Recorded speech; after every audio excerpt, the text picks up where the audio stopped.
What is up, guys? The doctor is back in the office, and today we're doing a full card breakdown of UFC 328, Khamzat Chimaev versus Sean Strickland, Joshua Van versus Tatsuro Taira in the co-main. We got two title fights on this card, and it's absolutely stacked from top to bottom. Volkov versus Waldo, Brady versus Buckley, Bobby King Green versus Jeremy Stevens, the Unkoff, Ateba Gautier, Joel Alvarez, Yaroslav Amosov. That's a fucking insane fight.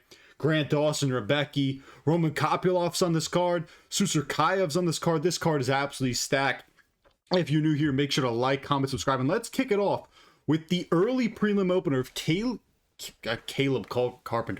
Carpenter versus Jose Ochoa. And this is honestly a really, really solid early prelim opener. We got two pretty good prospects at flyweight, where Ochoa's only losses are to Isu Almabayev and Loner Kavanaugh. You know, he's got pretty good power in his hands, has good submission game, and Carpenter's lost his last two to Java Filho. We got sub by, and also the decision to Giru Mbekov. Those are not bad losses by any means, but Ochoa, in my opinion, has kind of just showed more promise in the UFC. He's only 25. I like him. I like his future. I just like his trajectory in general in the flyweight division. He also has a reach and a power advantage in this fight. I'm going to go Jose Ochoa by unanimous decision to kick off this card. Moving on to Bisenger, Triple T, Susurkaev versus the Jordan Santos. Another pretty fun fight to start off. You know, you got Susurkaev, who is an undefeated prospect. You know, he's only 25, I believe. Beat Eric McConico, Eric Nolan. The Jordan Santos is 1-1 in the UFC, lost to Ozzy Diaz, had a pretty fun scrap with Danny Barlow in his last fight. And people forget, man, Danny Barlow is kind of looked at as a bit of a legit middleweight, you know, back in the day. I kind of see Susurkaev winning this one by decision or like late TKO. I just think he's better than Santos, who is kind of just this Brazilian blockhead, this weird looking Brazilian. You know, Susurkaev will kind of go in there, and I'm not necessarily the biggest fan of him because he'll just go in there, he'll troll, he'll fucking emote on you. He leaves himself so open to be hit. I just don't see the Jordan Santos being the guy who's going to fucking finally put this guy. Like, somebody will come in here and meme Bisenger Susurkaev. It's just not going to be today. Maybe not today, maybe not tomorrow, maybe not next week, maybe not in a month, maybe not in a year, but I promise you this. One day, Bisenger Susurkaev is going to get fucking knocked out, brother. See, it started out as a Brandon Moreno impression and devolved into a fucking, or devolved into some kind of a Russian accent. I don't really know what I was going to do there, but Susurkaev, again, has the power advantage. You know, the weird thing with that Eric McConico fight was he kind of got clinched up a lot, and, you know, eventually just brutally knocks him out and kills him with a 1-2, but was kind of a ugly, weird performance for him. I didn't really like that, but he's got the power, the reach advantage, pretty long arms. I think he's going to win this one by round 3 knockout in this one. I just don't think that Jordan Santos is very good or good enough to necessarily beat Bisenger Susurkaev. Moving on to Pat Sabatini versus William Gomis. I like Sabatini here. You know, he's kind of just a worse, shittier Sean Brady. You know what I mean? He's a big-time grappler who's going to put a ton of top control on you. He's on a 3-fight win streak. Notably, he's beat Shepe Mariscal, who I thought he was going to lose to, and beat Joe Anderson Brito, I think, either the fight before that or 2 fights before that. You know, Gomis won his last one over Robert Ruchala, and I think his only loss in the UFC is the Hyder Emil. He has 5 wins in the UFC. You know, Gomis is pretty solid. I do like his game, but he's kind of just a point fighter. You know, Sabatini, I feel like, can kind of just find entries on him. He's going to get on top of you, take your back, control you, and just win fights. You know, Gomis isn't some really powerful featherweight, even though he is big. I think he is 6 feet tall, and he is a lot better in the feet. He's not like a Diego Lopez kind of a type of a featherweight where I really got to worry about his power, and that I'm really worried about it for Pat Sabatini. You know, Gomis looks pretty sharp early on in these fights, and I think he's going to do that in this fight, but I think Sabatini's going to find the takedowns because William Gomis is really reliant on his kicks and his front kicks, and I could just see Sabatini kind of catching one of those and just smudging this guy on the ground for an entire round. And I think Sabatini will just find takedowns throughout. The only thing that worries me for Sabatini, I forget who said this, but he is a guy that, like, when he gets in the clinch and he breaks off the clinch, he's there to be hit with pretty big bombs. Like, Shepe Mariscal banged him in the fucking head with a head kick. I think Diego Lopez did damage to him, had him running around the fucking octagon. I could see something like that work for William Gomis is if he's able to initiate the clinch a lot, or he's just in a lot of clinch scenarios with Pat Sabatini, and he's able to avoid getting taken down and they break off. Maybe he can land a big bomb on Pat Sabatini. But I like him in this one by decision. Moving on to Roman Kopylov versus Marco Tulio, another kind of a interesting one for me in terms of like Roman Kopylov is a dude who, like, I just feel like lately he just doesn't look like he wants to be in the octagon. You know what I mean? Like, his last 2 fights have just looked pretty disappointing. He's lost 2 in a row to RoboCop and Paulo Costa, where those aren't bad losses by any means. If anything, they've aged well. I mean, RoboCop just destroyed Bruno Ferreira in the rematch, and Paulo Costa just beat Asman Murzakanov, and now you're thinking Paulo Costa might be getting a fucking interim title shot next. You know what I mean? Like, and I know, and it is weird. This fight is also weird because both these guys' stocks have dropped. Obviously, I just mentioned Kopylov, but Tulio, had 1-2 fights in a row in the UFC, but then just got like spinning back fisted, got wobbled pretty bad by CLD, and then finished with a brutal right hand. I mean, who doesn't get spinning back fisted or spinning attacked by CLD and then ends up getting finished? It just happens to everybody. There's no fucking shame in doing that. And again, before that, he had beaten Tresean Gore and Igor Pataria by finish. I just lean Tulio in this one because, again, Roman Kopylov's older, and just his last 2 performances, he just has really struggled with guys who kind of get in his face, and he just seems to get beat up too easily now and just hit too much. And Tulio will come at you. I don't think he's necessarily like the best athlete, but he has pretty fast hands and really nice body kicks and can throw nasty inside and outside leg kicks and can spam the spinning back kick also. He loves to do that. Kopylov, like, kind of one of his best weapons is his kicks, and he has really nasty head kicks. So that will be there for him. Like, I could see Marco Tulio kind of taking the first 2 rounds, and Kopylov could just fluke this kid with a fucking head kick, and Joe Rogan's going, oh, I told you, man, this guy's a dark horse in the middleweight division, as he's lost 2 in a row before this one. But I could also see Roman Kopylov just comes in here and he grapples. He did it with Cesar Almeida, but he hasn't really done it since, and I just feel like this guy hasn't looked right since he fucking destroyed and knocked out Chris Curtis. I think Tulio just puts out more output, has nice output, and he wins this one by late finish. I was leaning decision, but I'm like, I'd rather fucking root for a KO, honestly. I just seen Kopylov. I think his confidence is broken, so I'm going to take Marco Tulio by round 3 TKO. Moving on to Jim Miller versus Jared Flash Gordon, the battle of 2 crafty unks and vets. And before I get into this one, does anybody know if Jared Gordon has gotten hit by a train, a plane, or an automobile before this fight? Shout out John Candy and fucking Steve Martin.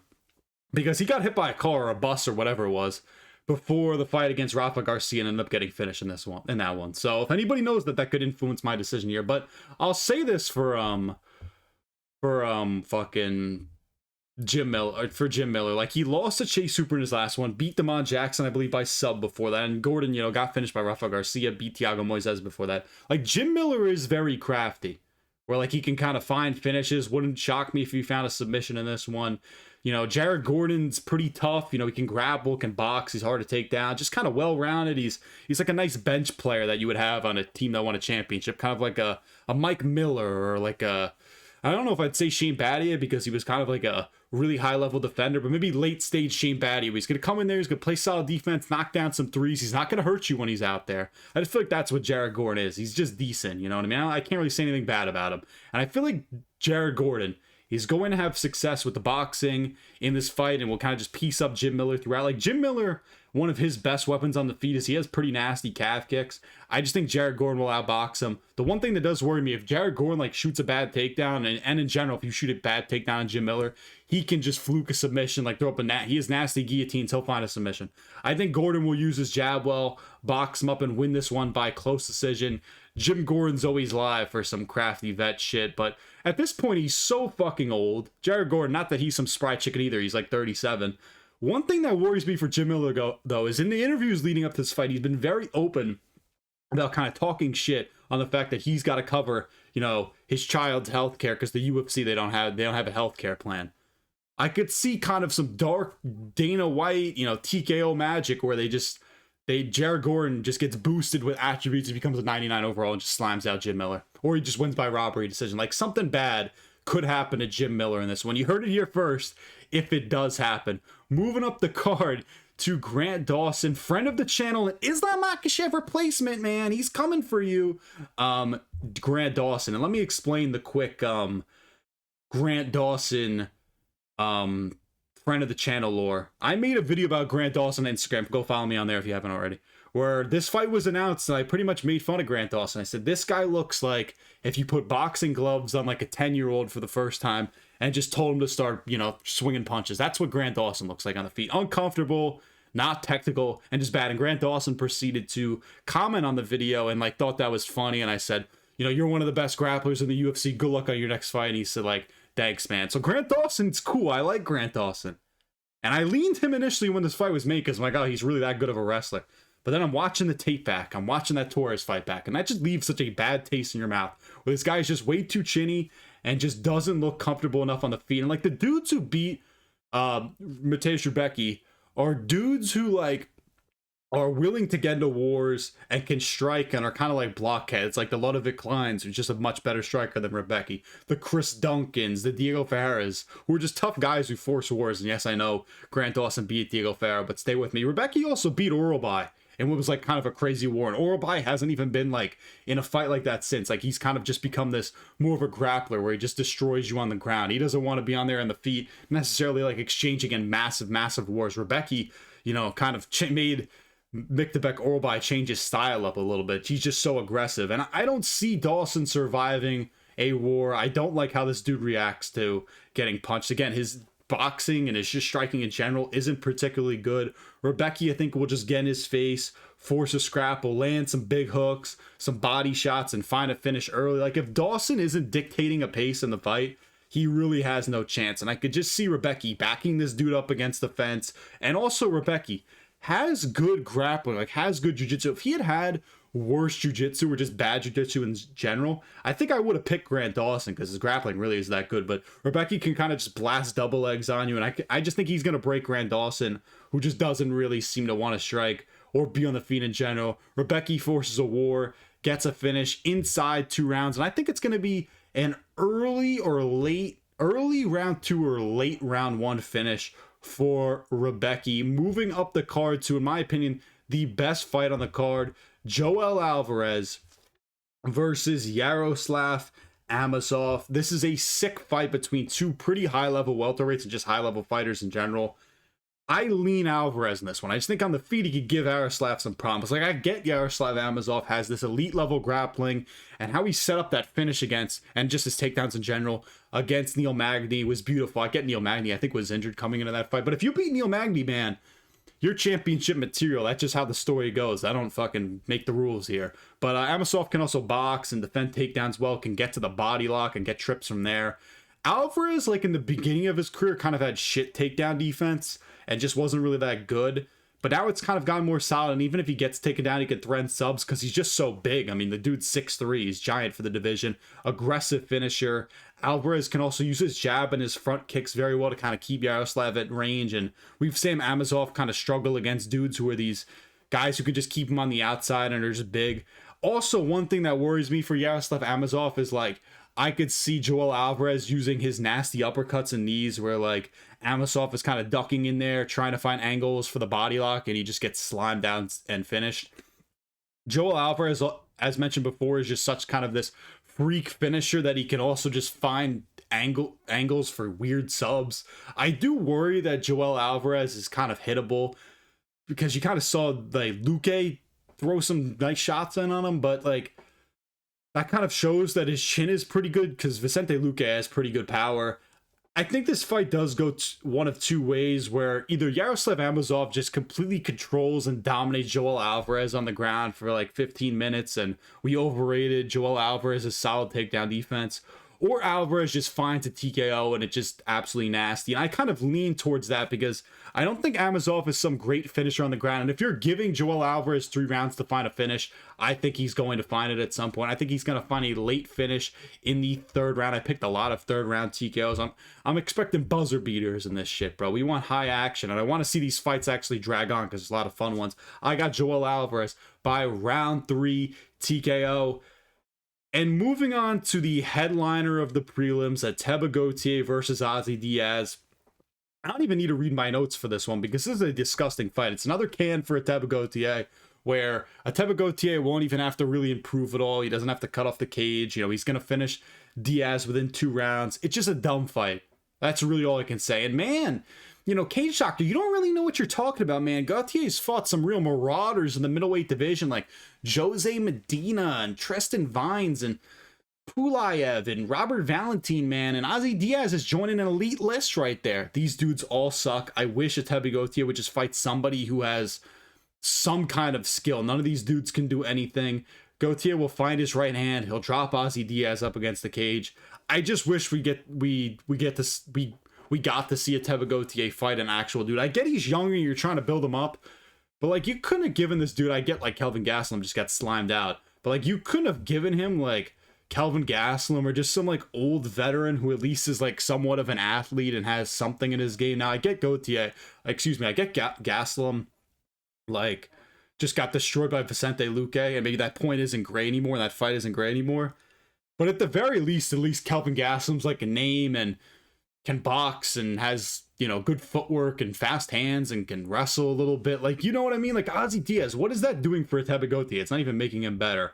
Whatever, those are my picks for the prelims. Let's move on to the main card of Bobby Green versus Jeremy Stephens. I had to pause there because I didn't know what the fuck was going on. And this is a hood fucking classic right here. This is an Unkoff. And this fight, if you read at the top here, it says catch weight, 160 pounds. You might be saying, Cage Doctor, why is it 160 pounds? Jeremy Stephens missed weight by 4 pounds. And this is, I want to say this is hilarious because this guy's been missing weight since the fucking Obama administration.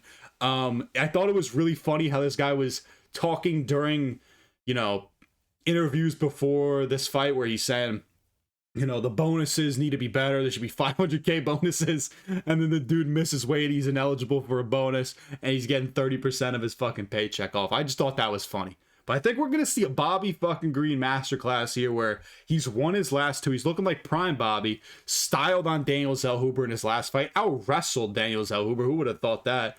I just think Bobby Green's going to put on a boxing masterclass where he's going to outbox Jeremy Stephens, who hasn't won a fight in the UFC in 8 years. I get he's been gone. You know, his last one was against Josh Emmett, but the guy's not good anymore. He's been fucking jerking off and bare knuckle boxing. And then one thing I will say about Jeremy Stephens, because he is live in this one in terms of he can definitely win. You know, he's good pressure, good calf kicks. He's just a brawler, but he gets behind in the numbers way too early. And I could just see Bobby Green emoting on this dude, making a miss, looking like Neo in the Matrix. He's talking shit. Maybe he throws in some takedowns. So definitely throwing his front kicks and win this one by like 30-27 decision. You know, again, Bobby Green is chinny. Jeremy Stephens could just nuke this dude out. This is going to be a great fight. The crowd's really going to be into this one. Jeremy Stephens is going to go in there headhunting. But Bobby Green's going to look like Neo out there, making Jeremy Stephens miss. He's going up against the hardest 145er ever. And when this dude fucking hits people, they don't fucking move. So that's what worries me for Bobby. But I think this is going to be a fun fight. And I'm going to believe that Bobby Green's going to continue this win streak and get on a 3-fight win streak. I'm going to call him king if he wins this one. Because if you win 3 in a row, you could be a fucking king to me. Moving up the card to another electric fight. And that's going to be Sean Brady versus Joaquin Buckley. I don't know why I paused there. But this is a banger because you kind of got two dudes who are contrasting styles. Brady, a grappler, jiu-jitsu guy, and Buckley's just an electric striker, and they're both coming off of losses where their weaknesses were really exposed, just ugly losses where Sean Brady just gets bitched and destroyed by that freak Michael Morales, and Buckley gets smudged by old man, no knees, Kamaru Usman. And it is weird because you can kind of see this fight going either way where both guys can kind of just attack each other's weaknesses pretty bad and expose them and just win dominantly. I kind of lean Buckley here though because I just lean him because I feel like his takedown defense has had to have improved since the year off since the Kamaru Usman fight, where like if Brady can find his takedowns early, I could kind of see this being very similar to Kamaru Usman because Joaquin Buckley won't really force any scrambles. He'll kind of just stay on bottom and won't really do anything unless he actually has learned to scramble and, you know, shows that part of his game. But I don't know if he will. I just look at Sean Brady and I see a guy who's very uncomfortable on the feet. I don't really think at this point in his career he's going to massively improve on the feet. Like, yeah, he could jab and he has that like Sean Brady blitz before he gets bombed where he just rushes in with hooks, and then usually he gets nuked out, or maybe he doesn't. But I feel like at this, like, Buckley has had to get better with the grappling. You know, he's training with Usman, and even in the 5th round of that Usman fight, like, he finally learned how to kind of defend takedowns and scramble, and actually was piecing up Kamaru Usman whenever the fight was on the feet. I just think Brady's problems that he has in the striking are just so much less fixable than Joaquin Buckley's, and he just got so badly bitched on the feet that I could just see Buckley kind of doing the same thing. Not that he's nearly kind of the giant athletic freak that Michael Morales is, but he is a freak nonetheless. He is very athletic.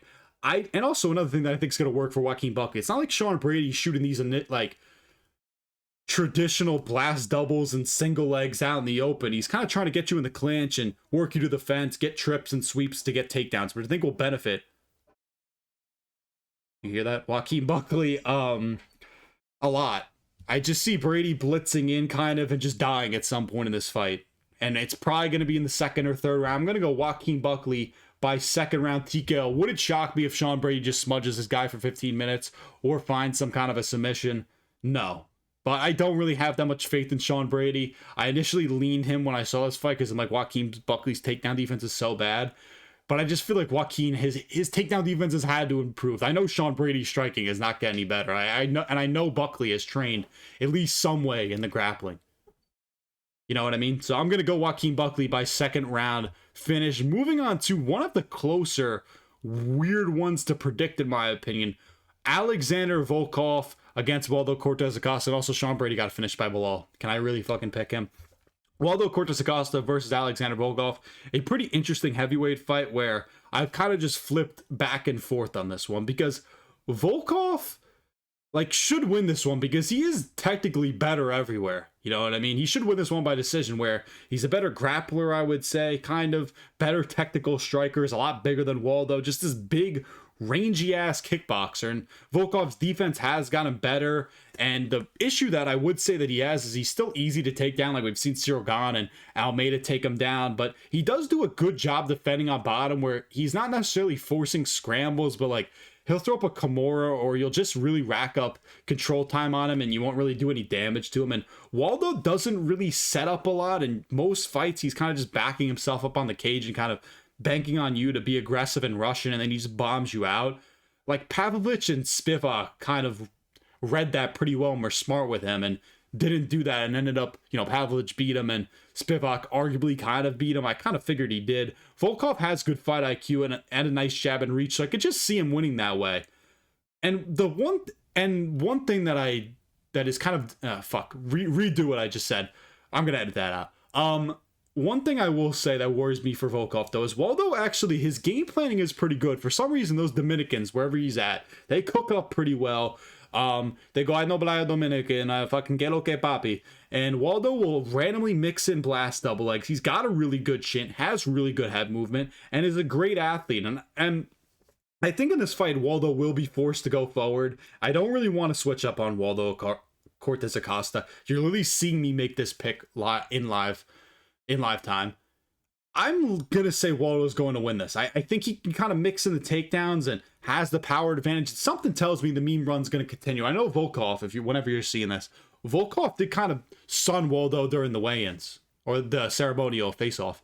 Waldo didn't like that shit where Volkov's doing the, like, putting his hand on his shoulder and saying, son. And he saw the meme. I saw him repost on his story. I like both of these dudes. I'm going to say the meme run continues. I worry that Volkov kind of stands so straight up and is kind of there to be hit. We saw Lewis do it to him, even though I think Volkov's defense has gotten better as time has gone on. Waldo's got more power than fucking Derek Lewis. And anybody who says Waldo only knocks out dudes with no chin, look at Shamil Gaziev. That guy's got a wild chin. Look at the Brando Pericic fight where Gaziev, I know he kind of quit against Waldo, but then in the Pericic fight, dude was eating bombs until he died. Really close fight for me.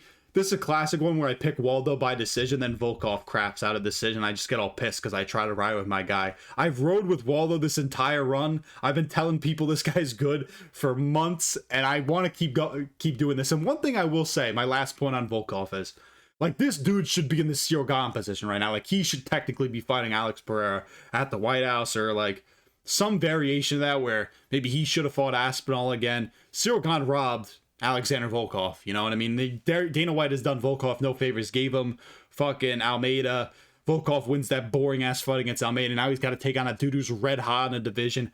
I could just see a world where it's like, if you're a Volkov guy, you're like, finally, this is going to break right for him. He's going to beat Waldo Cortes Acosta. He's going to get the next title shot at heavyweight, technically. I mean, we all know what's going on with Tom Aspinall. And then Waldo just nukes him out and is fucking eating, rice and beans, or I don't remember all the food Dominicans eat. And I should know that because I speak Spanish. But you know what I mean.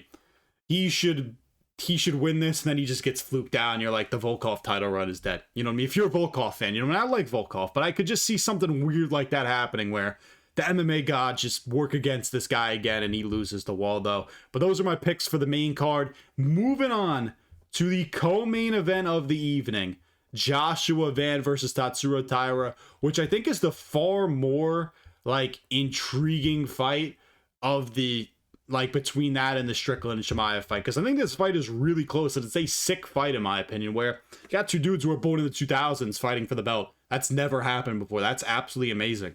I love that shit. I do worry here for Joshua Van in terms of is this another Charles versus Max situation where we kind of overrate one dude's defensive grappling and he just goes out here and just gets smudged or he gets subbed.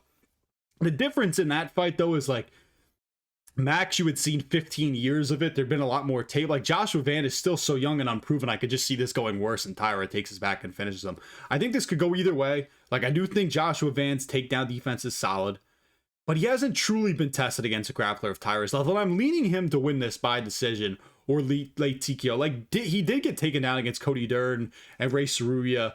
And I know you're like, oh, Cody Dern sucks. People forget, man, Cody Dern could fucking wrestle. And he just beat not Jesus Aguilar, Jaffa Fillo. So maybe that Cody Dern, he's back, man. And Taira is honestly a top 5 grappler in the sport, in my opinion. His back takes are great.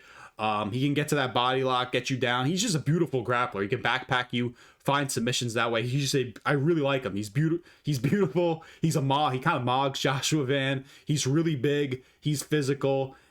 I just don't think he has what it takes on the feet to beat a Joshua Van, where if he can't get his takedowns, I'm really worried for him. Van will build into fights, has really good forward pressure. We kind of saw Brandon Royval beat Taira that way. Can also, a nice adjustment that Van made in that fight was he was kind of mixing in those side oblique kicks to slow down Brandon Royval. I could kind of see him doing that to Taira also, just kind of as another, feather in his cap. Taira's boxing, though, I will say, has improved. I do worry about his lack of head movement and combos in this fight, where that could really bite him in the ass. I think he will get early takedowns in this in the first round and kind of control Van, and maybe he finds a finish within the first 2 or 3 rounds.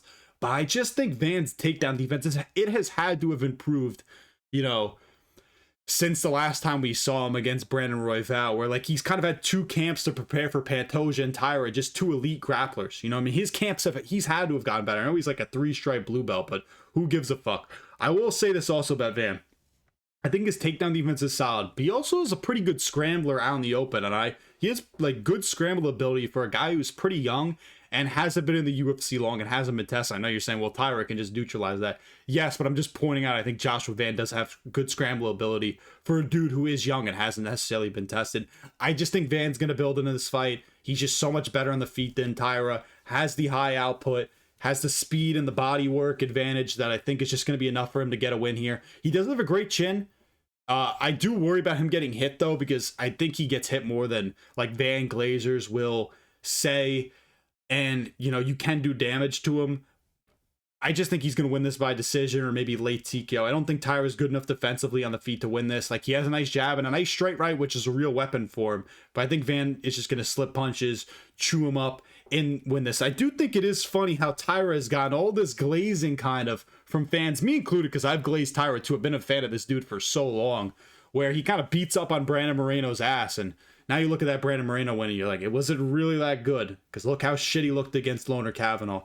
I love both these dudes. I don't really care who wins. I want Joshua Van to win just because I've been a fan longer. But it doesn't really matter, because I think both these two dudes can be great champions and pose interesting matchups to Pantoja. Taira especially. I would really be interested to see the grappling sequences in that. But I want the Van versus Pantoja rematch badly, because if Van loses this, I don't know if we're ever gonna get it. You know what I mean? I just like Van because he's big advantage on the feet, has the cardio advantage, which I didn't talk about. He is really good cardio, really solid takedown defense, and I really want to see the Van versus Pantoja rematch. So I'm going to go Joshua Van by decision in this one. If Taira wins again, I'm not going to be mad. I won't be. You're not going to sit here listening to me being pissed about it. I will be kind of upset because my gut initially was Taira. I was almost talking myself into Taira all week. But I think this Joshua Van kind of heel turn and bad guy vibe is going to continue. People can finally stop calling this guy the fucking paper champ. I mean, the way this dude gets talked about, you'd think he fucking shot Pantoja and his kids. People disrespect this guy so much for celebrating because, you know, he achieved this dream and, you know, got life-changing money and shit. I actually don't know if he got life-changing money. He still might be on a 10-10. You know what I mean? But I really want Joshua Van to win this. If Taira wins again, I'm not going to be mad. I love both these dudes so much. Moving up the card to Khamzat Chimaev versus Sean Strickland. How funny would it be if Khamzat Chimaev loses and Sean Strickland won? Because, I mean, Khamzat Chimaev was looking a little rough with the weigh-ins. Did he even make weight? Armin's saying this dude's cutting 40 pounds to make middleweight, which is insane. That being said, I'm going to go with Khamzat Chimaev here. This would be an insane upset if it were to happen. I think Strickland has little chance here. I just think Khamzat Chimaev is way too good with the grappling. Like, does Sean Strickland have good takedown defense and good get-ups? Yes, but who is he, you know? Those are against, you know, who is that against that are elite level grapplers? Like DDP. DDP's taken this guy down a couple times. You know what I mean? You don't think Chimaev can fucking do it? So I'm going to go with Khamzat Chimaev here. I also worry with Strickland where he stands so open and straight up that I think Chimaev can kind of just get him down wherever he wants. I do think Strickland will fare a lot better than DDP, where he's going to be forcing scrambles that DDP wasn't forcing. And when he gets the fight to the feet, he will have success. I do also think it's funny how people were saying, ooh, you know, Whitaker and DDP can stop the grappling of Chimaev. I also was somebody who said DDP could do that. Not necessarily Whitaker, but I said that about DDP. Look how that fucking went from Usman couldn't even stop it. Look how elite level of a wrestler he is. Nobody can stop Khamzat Chimaev's takedowns in the UFC, in my opinion. Strickland most likely can't. However, can he force scrambles in reverse position? Yes, I think Strickland is a harder fight for Khamzat than DDP. At least that version of DDP. Maybe we get a improved, you know, scramble heavy DDP later on if they ever fight again. I just don't think he has the power also to finish Khamzat Chimaev. Like, even if he gets to the feet, I don't think he can, you know, I don't see him putting out Chimaev. And people want to point to kind of the Izzy fight. You know, why can't Sean Strickland pull off another massive upset? Israel Adesanya was legitimately a perfect matchup for Sean Strickland where, you know, Izzy's pretty low output. He's got bad boxing defense. Strickland took advantage of that. And DDP for Khamzat was just so fine with laying on bottom and not forcing any scrambles or, you know, trying to move reverse position because he didn't want to get submitted. And, you know, is that fine? But it was a truly terrible game plan. You know, his corner was just banking on Khamzat Chimaev to fucking gas. I know I've kind of jumped around to that DDP point. I just keep thinking to myself how dumb that, you know, the game plan was. The corner kept telling him he wasn't going to fucking make it 5 rounds. And, like, another thing that was just so funny about that DDP fight was this dude was like, some of his takedown defense was he was just putting Chimaev in like these guillotine holds, like that was gonna fucking work. And I think DDP almost bought into himself that DDP by falling piano was real and falling anvil was real. Like he could just fluke out a fucking submission. And I could, like, when Sean Strickland gets his fight to the feet, if he can force scramble, when he forces scrambles and gets up, doesn't have the power to finish Chimaev. He'll just jab and teep. He'll jab and teep. Chimaev will kind of play around with him on the feet and just take him down again. I just don't think he has what it takes to win this. Khamzat, like, to his credit, isn't terrible on the feet by any means. He'll switch stances a lot, has pretty solid boxing, can work that jab well in southpaw and really sit on it and hurt you. And, you know, he'll play around with you on the feet for 20, 30 seconds and will just shoot again on you. I do worry about his gas tank because I know the Khamzat Glazers will kind of come out here and say, well, look at the DDP fight, you know, it held up over 5 rounds. Like, maybe we still don't really know because he just sat on him or laid on him for 23 minutes of the 25-minute fight. Like, even when he was on the feet towards the end of the 5th round, I was like, oh, he does kind of look a little bit slower. You know, I could see Chimaev maybe if things go right for Strickland and he's kind of slowing down the takedowns because he's still going to get taken down, or maybe he's stuffing the initial shot and he's forcing scrambles and reversing position. Could he break down Chimaev? Maybe. I just don't really think that's going to happen. You know, I could also see a world where Sean Strickland kind of just gets tired from forcing scrambles a lot and gets finished late. You know, that could happen also. I like Chimaev by decision here. I think there's always a chance of an early sub by him if Sean scrambles and just puts himself in a bad spot. But I lean Khamzat Chimaev by decision or like round 4. Round 4 is kind of a crafty. If he gets a finish in this fight, I'm going to say it's by round 4. And one other thing I want to say about this fight quickly, and this goes against a lot of what is kind of the cage doctor's like fucking special feeling, quote unquote. I had a dream a couple days ago that Sean Strickland won this one by finish. It was actually a random submission. I don't remember what the submission was called. And I was like, that can't be fucking right. But the thing is, I've had dreams before, some of these big UFC fights, and they've always been right. I had a dream that Diego Lopez brutally finished John Silva. That happened. I also had a dream that Charles Oliveira submitted Max Holloway. Now, he didn't submit him, but he did beat him pretty bad. So does this mean Sean Strickland is going to win this one by finish or a decision? Maybe. My dreams, my hairs look like shit for this whole video. I just fixed it right there. Does this mean that, like, Sean Strickland is going to win because I had a dream? Maybe. Maybe I am Martin Luther King. Maybe I'm not. I don't really think it's going to happen. I just think Khamzat is just so fucking good. He's going to move up to 205 after this. He's going to slime out Carlos Olberg or Costa, whoever the fuck he has to face. There's no stopping Chimaev. I don't really care at this point. And I also might be rooting for Sean Strickland to a degree. You know what I mean? Where I kind of wanted to win this just because I want to see a champ defend the belt 2 times in a year. I just don't really like Chimaev, and it's not because he's boring. People will tell you this dude's boring after one DDP fight. He literally just runs through everybody in every other fight within 2 rounds. You know what I mean? Most of his fights have been pretty entertaining in the UFC. I just don't like the inactivity, and also he's like siding himself with terrorists. I don't particularly like that either. Not that Sean Strickland's, you know, the fucking Pope. You know what I mean? He's kind of a piece of shit also. But I'm going to lean Khamzat Chimaev by decision in this one. Maybe I'm going to regret it and say this guy should have just won by round 4. Fuck, maybe I should just put round 4 submission. I'm going to take Chimaev by round 4 submission. I have a sneaky inkling that this guy's going to win by round 4 submission. I've talked myself into it as this video's gone on. I can just see him taking the back of Strickland, brutally tapping him out. I also want the points from Tapology if he wins by submission. If he wins by decision, who the fuck cares? Picking decisions is fucking boring. You know what I mean? I know I just picked one. I don't think both the main and the co-main are going to fucking decisions. But either way, those are my predictions for UFC 328. I think this is going to be a banger of a card. I'm really excited for this one. Was considering going, and I was like, I'd rather watch this shit with my boys. Khamzat Chimaev will retain his belt. Joshua Van will technically retain his belt also. Again, if you're new here, make sure to like, comment, subscribe. And I want to leave one last point about my last video where I was poking fun at a 20-second clip of Khamzat Chimaev and Sean Strickland sparring. The shit got like 1,000 views and it got a bunch of dislikes because people complained that my commentary was insufferable and I paused the video too much. Now, the pausing the video too much point, that actually has slight merit to it. But the whole point of the video was kind of just for me to add commentary to a nothing burger of sparring. It was flow sparring where Khamzat was just poking fun at Sean Strickland for saying he bullies weak people, implying that Sean Strickland is the weak person. And people just kind of like either took that video too literally or were just kind of dicks. So, and I've dealt with hate before on Instagram and TikTok. I just usually don't see it on YouTube. You know what I mean? So I'm just leaving this point out there at the end. I'm going to be better. It was only a 9-minute video. People just want to be dicks the whole time. And I also released that video like a minute after or a day after that clip had dropped. So it had been out there for the world to see. And I had some dude be like, I just looked up the video. I looked up the video on X after because it, you know, because you were speaking bullshit or whatever.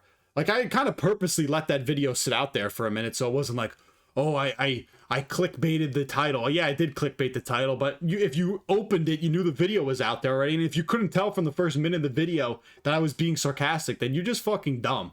Because clearly I was saying viewer discretion is advised. They were flow sparring and touching each other up with fucking jabs. This is my last point. I don't want to make this like the haters are getting under my skin, but they kind of did there because I didn't think the video was that bad. I kind of thought it was funny. I guess not. Maybe I'm just not fucking funny at all. But if you're new here, make sure to like, comment, subscribe. I'm going to keep pushing videos out of YouTube. Fuck those dudes. Some dude told me to click fucking YouTube. Fuck that guy. Let's go fucking Joshua Van and Tatsuro Taira. I just hope that's fine. And I thank you for watching. The doctor is signing off.